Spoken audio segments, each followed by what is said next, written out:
Hey there, thanks for stopping by. I'm life coach Mark Hollenstein, founder of the Gay Men's Spirituality and Leadership Institute, as well as a coaching workshop called Camp Keep Moving Forward. When I was 33, I had a complete clinical nervous breakdown. Now, what does that mean? For me, it meant that out of nowhere, I fell into a complete sobbing, crying fit that lasted 5 solid hours. 5 hours I was crying with no ability to shut it off or stop it. 5 hours. As you can imagine, that was a really challenging and dark time for me, but more than that, this was a real problem because at the time I had a wife of 12 years and 3 kids, ages 12, 11, and 9. They were used to me being the father and the husband who was strong enough and wise enough to come up with a solution to any problem or any challenge our family faced. And here it looked like I was not going to be able to pull myself out of this debilitating slump or crisis or meltdown that I had fallen into. And the plot thickens.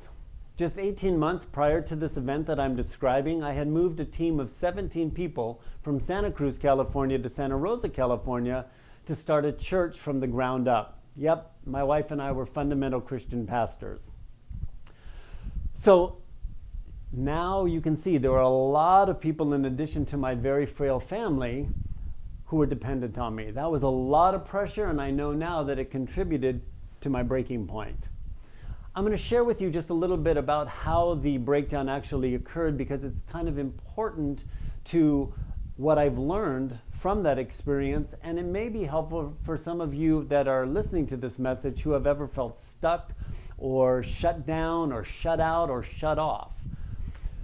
So here's how it went down.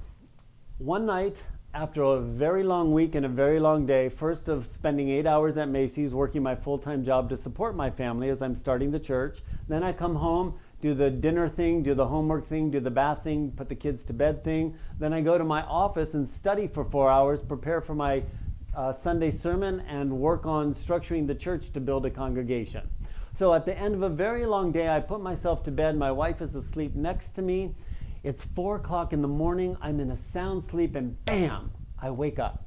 Out of a sound sleep, wide awake as if I had been awake for several hours. I'm lying on my stomach, my wife is next to me, and I've got my head on my pillow, and I'm looking at the window that's parallel with our bed. And this particular night, it was a full moon, and the moonbeam was hitting the window in such a way that it was fully illuminated, looking like a television screen. And on the television screen, I see this picture. It's an image that I had in my mind. It's not like a suppressed memory. I had thought about this in the past, and it's me sitting on the floor cross-legged as a 9-year-old in the bathroom at my parents' house in the home where I grew up. And in the bathroom, I'm sitting cross-legged looking at the back of my uncle. Now, he wasn't really our uncle. He was very close friends of the family, in so much that we called him uncle. And as I'm lying in my bed, I'm thinking to myself, what am I doing in the bathroom with my uncle? And I had never asked that question before.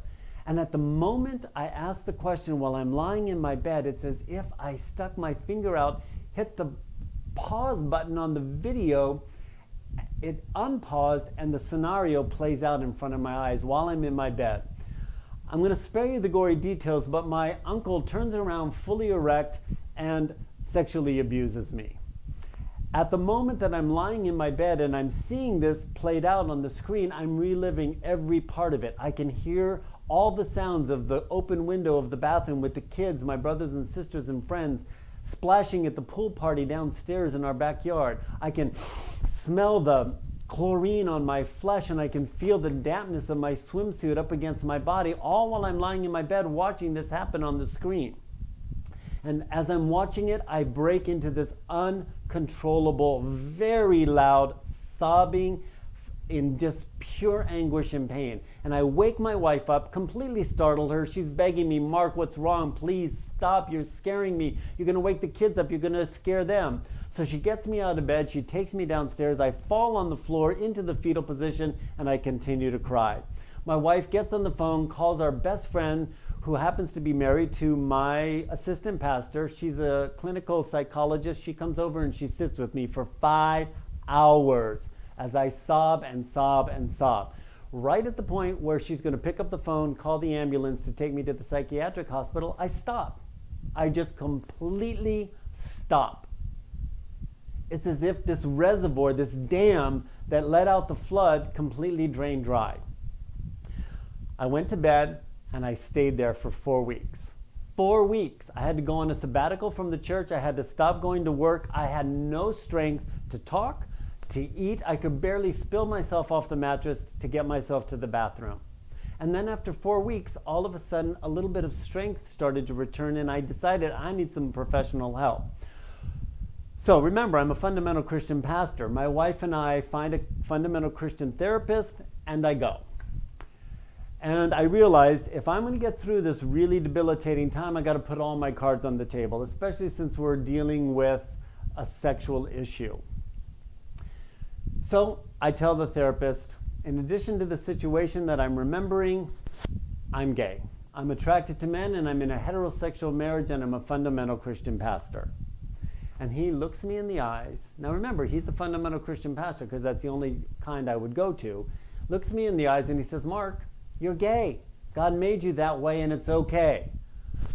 I stand up. I say to him in my most self-righteous voice, that is heresy. Excuse me. You can't talk to me that way. I'm leaving and never coming back. Slammed the door, ran to my car, sat in the car and thought to myself, oh my God, I can't wait to get back next week. For the first time, I heard a Christian say to me what I knew was true, but I never thought I would hear. So let's fast forward a little bit because I only got a very short time on this video. My wife and I go into therapy together. We decide, you know what? We've done the Christian thing long enough. We have played the game. We've had demons cast out of me. We have prayed as hard as we possibly can. We've read the Bible frontwards, backwards, and in between as much as we possibly can. We have prayed until our knees are bloody. If anyone was going to get a miracle based on the criteria that the church taught us, we had to go through to get the miracle, we deserved it. It wasn't coming. So we decided to dissolve our marriage, keep our friendship, and continue to co-parent our kids. That was 20 years ago. And at the time, a lot of people began to say to me, Mark, you were so courageous. How did you find the courage to do that? Well, I didn't feel courageous at all. In fact, I felt out of control. But as I look back now, it was incredibly courageous of me to be honest with myself, be honest with my congregation, be honest with my friends, be honest with my family, and risk it all. You know what? Most of the church abandoned us. Most of my friends abandoned us. I was left alone to rebuild my life. Now, there is a happy ending to this story, believe it or not. That meltdown, that nervous breakdown outside of my 3 kids and the friendship I retained with my wife was the biggest gift that ever happened to me because it caused me to be honest with myself. It caused me to step back into alignment with my authentic, true self. And it taught me several things that I'm going to share with you because perhaps some of you that are listening have somehow felt stuck or shut down or shut out or shut off like I did, right? Well, there's hope. Here's what I learned. 1, you can always trust your knowing. Always. Call it what you want. Intuition, instinct, that gut feeling. You can trust it. We're taught not to trust it, but you can reconnect to it and you can trust it. Like for me, I knew that I was gay when I was 3 years old. Before I even knew I was a sexual being, I knew I was attracted to men. Before I knew there was a word for it, before I knew people would despise me and shame me because of it, I knew. And I knew it wasn't a choice. We can always trust our knowing. Second thing, we can trust our body. Our body is our partner and it has this innate, infinite intelligence. And from that, it has this incredible ability to keep itself in balance and heal itself. That dumping, that floodgate that opened was my body's way of saying, okay, can't hold it anymore. If you're going to get on with your life, we got to get rid of it. Our body is our partner and it's got infinite wisdom to help us be whole, balanced, and in alignment with our authentic self. Your body is your partner. Other thing is we're stronger than we think. No matter what, we're always stronger than we think. The human spirit has this amazing capacity to rally itself. Sure, we need some help and some support along the way, but you're always stronger than you think. Fourth, we adapt ways of being because they serve us at some point in our life. What do I mean by that? Well, again, for me, people ask me, Mark, if you knew you were gay, why did you get married? That's a no-brainer because I believed other people's truth. I forfeited mine for other people's because I didn't want to live under shame or guilt or harassment.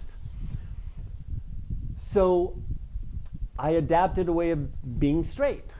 I adapted a way of being religious. I adapted a way of being the perfect Christian because it served me. It kept away the ridicule until it no longer served me. In my case, my body said I can't hold it anymore, and my mask came tumbling down. I had to step into my authentic self. We adapt ways of being at times in our life because it serves us, and there's no reason to judge that. We do what we do to survive. We find ways to cope until it no longer serves us. And finally, most of life is lived right here between our ears, in our head and in our thoughts. And those can be changed. Thoughts can be changed. Just because I think it doesn't make it true, or just because I think it makes it true. If I believe it, I create my life as if it's true, and I live with all the ramifications of that. Thoughts and perspectives can be changed. So, that's what I learned from my meltdown. That's what I learned on my journey to the other side of fear. And now I live a life of abundance, full of joy, full of healthy relationships with nothing to hide, nothing to be ashamed of, and completely at peace with myself. That's what I wish for you. In any event, I wish you all the best with your life, and if I can be of service, you can find my web address somewhere on my profile on this screen. But if I don't see you again, thanks for taking the time to stop by, and if I can leave you with anything, remember this: no matter what, you're always stronger than you think, so just keep moving forward. Thanks. See you again soon.